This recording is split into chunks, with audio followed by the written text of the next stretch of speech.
nagukunze nyikunda ave inshuti yanjye nkunda oya ntukantera agahinda subiza amaso inyuma wibuke bya bihe byiza na wa muryango wacu ndetse n'inshuti twubatse urebe ibikorwa byiza cyane twagezeho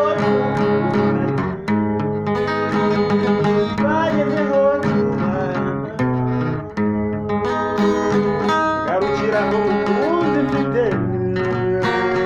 nta wundi wamara agahinda nta wundi utariwe garukiraho ukunze iwanjye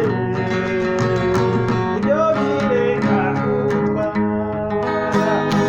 ntugasiga uwo mwabyaranye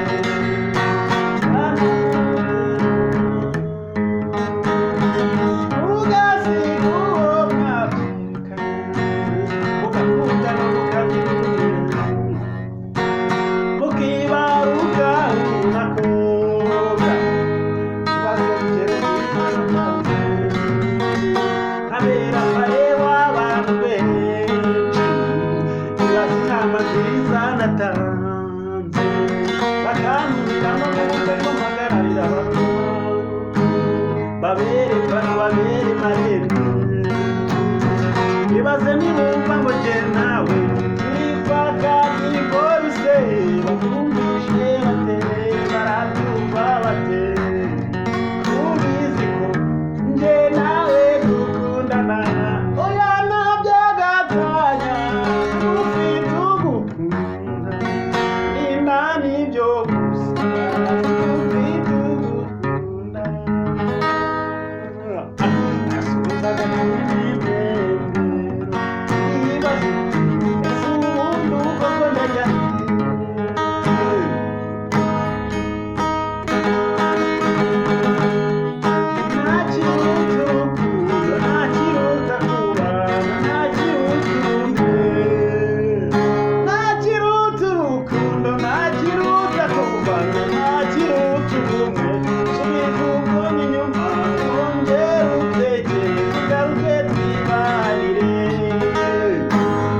urukundo ntakiruta ubumwe ntakiruta kubana neza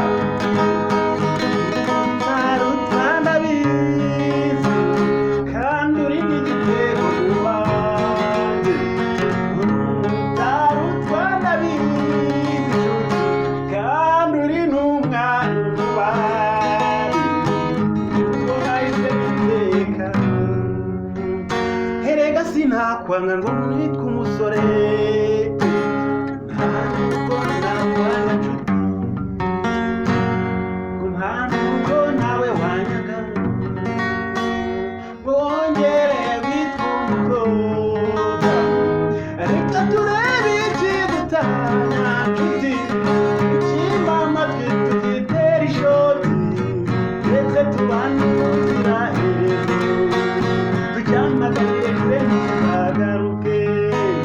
ibaze nawe mubyeyi wabanje ibaze ukuntu dukundanye ese tubanye imyaka irenga mirongo ufite urubyaro ese imyaka irenga 10 twabanye uyu mwaka nibwo babonetse cyadutandukanya burundu